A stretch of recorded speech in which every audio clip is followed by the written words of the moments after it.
Bonjour, aujourd'hui nous allons voir ensemble la qualité de nos relations et aussi que l'offense peut être comme une forteresse.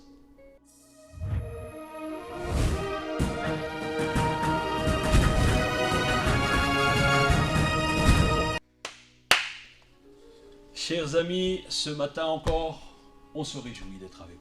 Oui, bonjour à tous. Vous êtes une bénédiction pour nous et j'espère que nous le sommes pour vous. Jour 18, défi 31. On avance, On avance. J'espère que vous appréciez la parole de Dieu et aussi les petits commentaires qu'on peut vous donner. C'est une grâce d'être avec vous. Alors, c'est une grâce de savoir qu'on est en communion les uns avec les autres autour ouais. d'un même texte, autour de notre Seigneur. Voilà. Alors, sans plus tarder, on va commencer la lecture aujourd'hui. Chapitre 18. Comment les offenses sont une forteresse et aussi travailler à la qualité de nos relations. Oh, combien Merci au important. proverbe. Oui. L'original suit son bon plaisir. Il s'insurgera contre tout ce que les autres trouvent raisonnable. Le sot n'aime pas réfléchir. Il ne demande qu'à faire étalage de son opinion. Le méchant amène avec lui le mépris. Une action déshonorante est suivie de la honte publique. Donc on lit un petit peu différemment, on va essayer d'avancer autrement, donc on lit un peu moins de versets, mais on va vous les expliquer un peu plus en détail. Donc simplement aujourd'hui, ce que je comprends là, on en a parlé avec Fabien, il me dit c'est quoi ça, un original, qu'est-ce que ça peut être? Alors il y a tellement de choses. Puis on en est arrivé à la conclusion, après avoir débattu pendant longtemps, que finalement, certains aiment affirmer leur Une certaine originalité. une originalité.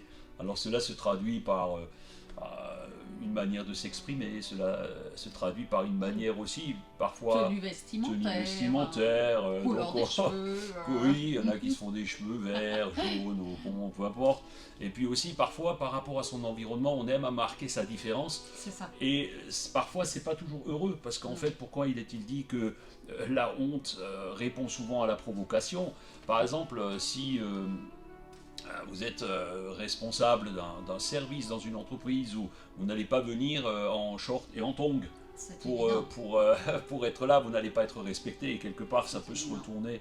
Là, par exemple, dans une église, vous ne pouvez pas venir en short et en petite tenue pour être sur l'estrade. C'est juste pas possible. Donc, même si c'est ta manière de t'exprimer, ce n'est pas le bon endroit.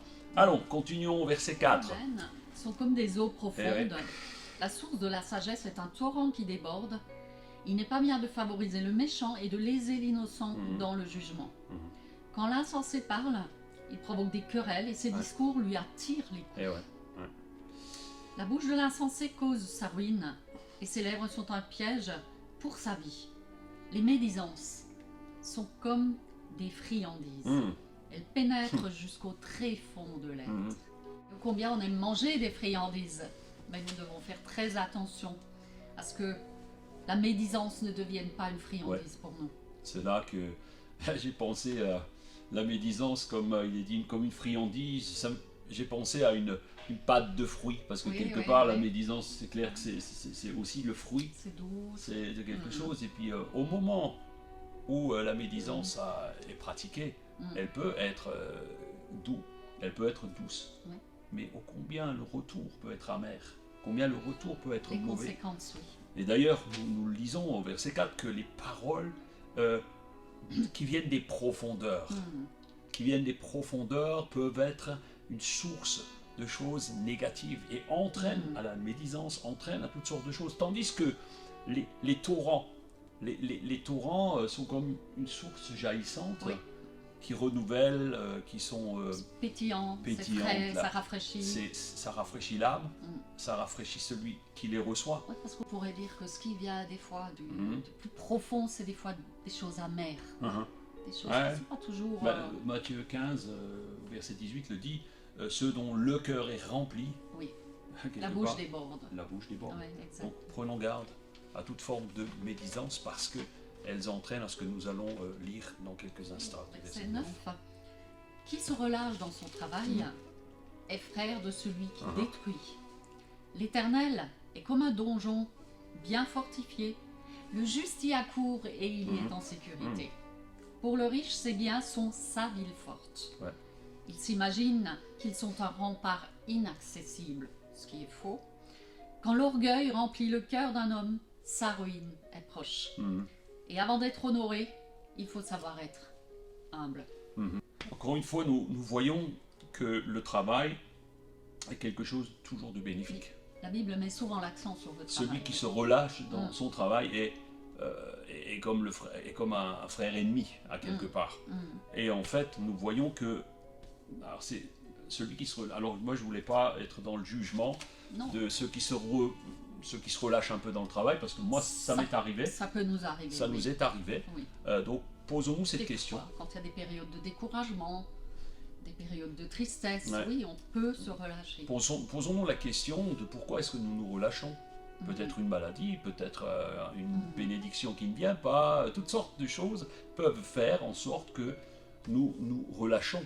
Et donc, en fait, là, ici, la Bible ne parle pas des causes, mais elle nous dit ne nous relâchons pas malgré les circonstances. Oui, Donc, nous devons rester attachés à la parole, attachés à ce que Dieu nous demande, à ses promesses, malgré les circonstances et ne pas nous relâcher.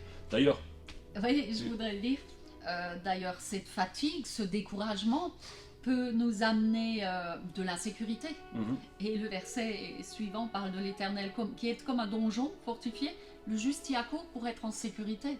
Donc, quand on traverse des moments de fatigue, de découragement, c'est auprès du Seigneur qu'il faut venir retrouver cette sécurité et reprendre des forces. Comme il est dit dans Ésaïe 40, au verset 31, ceux qui comptent sur l'Éternel renouvellent leur force.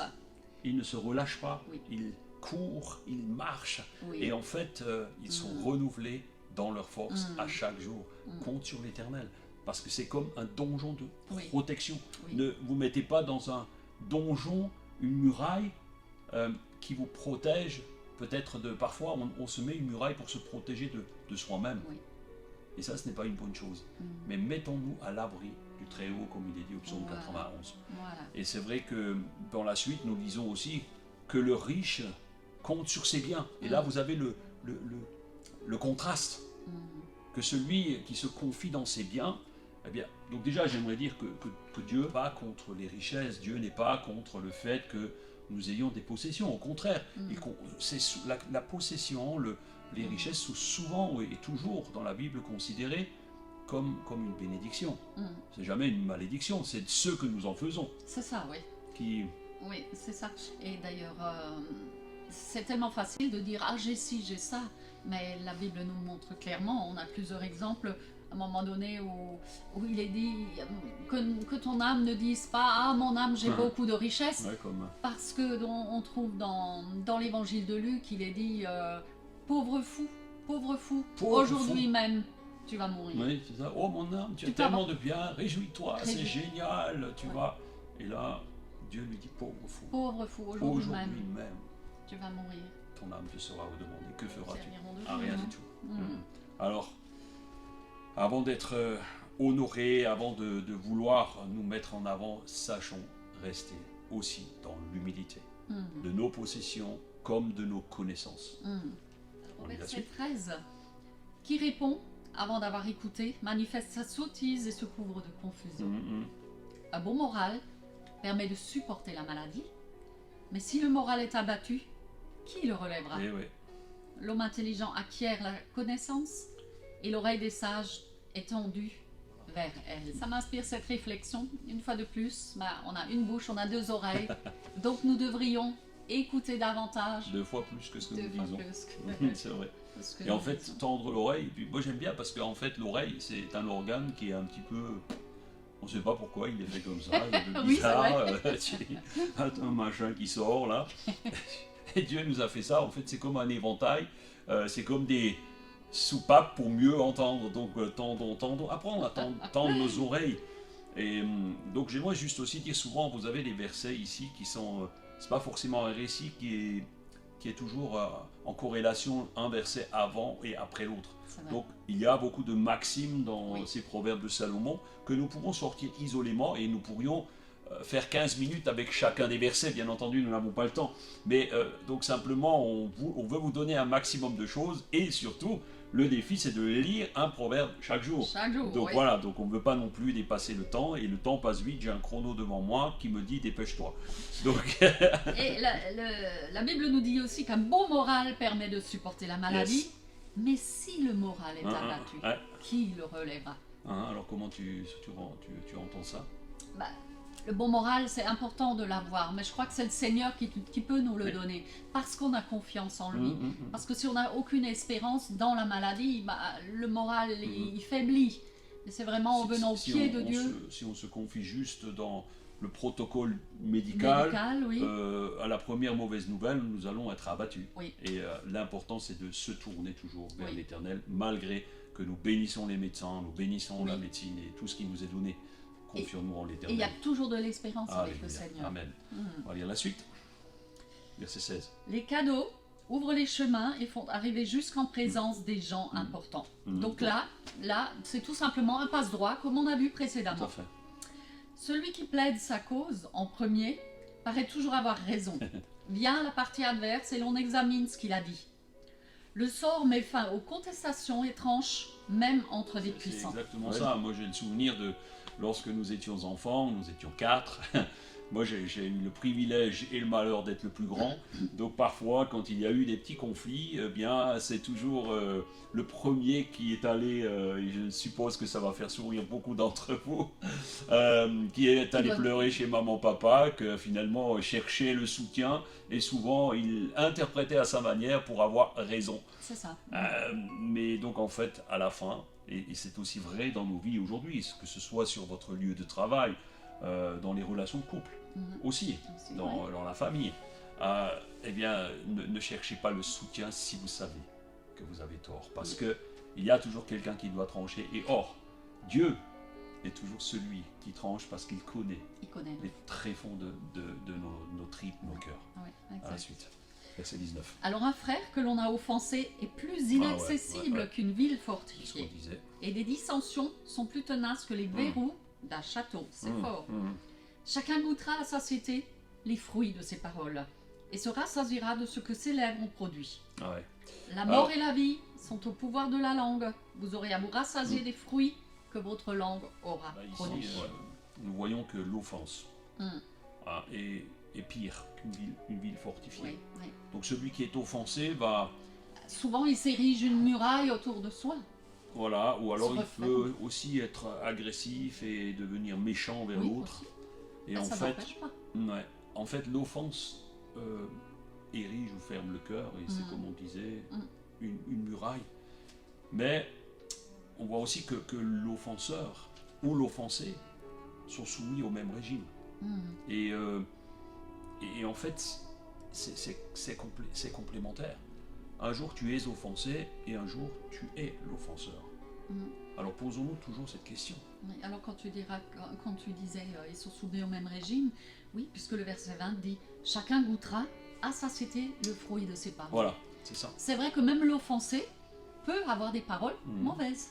Oui, il a été offensé, c'est un péché de l'offenseur, mais quand on est offensé, ça ne nous donne pas le droit d'avoir à notre tour des paroles offensantes, blessantes à l'égard d'autres personnes. Puisque les deux, aussi bien l'offensé que l'offenseur, goûtera aux fruits de ses paroles. Apprenons à tenir nos langues en bride parce qu'elles sont le signe elles tiennent les clés de la vie ou de la mort. On va terminer. Qui trouve une épouse trouve le bonheur. Amen, amen, j'ai trouvé mon épouse. Et c'est une faveur de Dieu. Que l'Éternel lui a accordé. Amen. Alors j'espère qu'il en est de même pour vous. Vas-y, continue. Le pauvre parle en suppliant, mais le riche répond durement. Celui qui a beaucoup de compagnons les a pour son malheur. Mais un véritable ami est plus attaché qu'un frère. Encore une fois, qu'un pauvre si un pauvre demande à un riche, il est forcément dans une humilité parce qu'il est dans la position de demande. Mais un riche peut... moi je dis toujours, on est toujours le pauvre de quelqu'un ou le riche de quelqu'un. Voyez-vous, donc nous devons toujours nous positionner humblement devant. Moi, si je vais voir mon député ou si je vais voir quelqu'un pour lui demander une faveur, je serai le pauvre de lui parce que lui, il a une autorité sur moi. Donc, faisons très très attention à ce sujet. Ne soyons jamais durs ou humbles, soyons toujours humbles avec celui qui demande et ne soyons jamais durs. Et puis il est parlé des amis, un véritable ami, plus attaché qu'un frère. Aujourd'hui, avec les réseaux sociaux, nous sommes dans une société où les gens ont des amis virtuels. On en a parlé déjà. Beaucoup d'amis, et plus on a d'amis, plus on se sent important. Ouais. Non, ça n'est pas important. Il vaut mieux avoir un ami, un vrai ami, un ami de cœur, un ami qui est un frère, plutôt que des centaines d'amis qui finalement ne s'intéressent pas à votre vie. Comme je dis toujours, avoir beaucoup d'amis sur Facebook, c'est comme être riche au Monopoly, c'est la même chose, c'est-à-dire ça vaut ce que ça vaut jusqu'à la fin du jeu. Et puis voilà, alors on aimerait prier pour vous ce matin, simplement pour que la puissance de Dieu vienne et vous préserve d'être offenseur ou offensé. Oui, qui nous aide vraiment dans nos relations. Oui, que la qualité de nos relations se développe de bonne manière. On va prier. Seigneur, quelle grâce de pouvoir se confier en toi, comme nous l'avons dit, parce que tu renouvelles nos forces à travers cela. Oui. Nous te bénissons, Père éternel, pour que la qualité de nos relations puisse encore et encore se développer de bonne manière. Nous voulons te demander pardon parce que nous avons offensé, tous, nous avons offensé un jour ou un autre quelqu'un. Et nous voulons aussi être dans la démarche de pardonner à ceux qui nous ont offensés, s'ils viennent nous le demander sincèrement. Alors soyons humbles. Ne soyons pas le riche toujours de celui qui vient, mais demandons humblement à quelqu'un qui nous a offensés et sachons pardonner à ceux qui nous ont encore offensés. Alors voilà, c'est terminé pour aujourd'hui. C'était un bon moment. Yes. Et je me réjouis toujours du partage. Ces beaux proverbes qui nous bousculent aussi. Et donc on vous dit à demain. Ouais. On espère que vous restez fidèles. Oui. Défi 31, demain jour 19. On Nouvelle vous aime. découverte demain. On n'en dira pas plus pour le moment. Passez une excellente journée. On vous dit à bientôt. Ciao, ciao. Prenez soin de vous. Prenez soin de votre âme. À demain. À demain.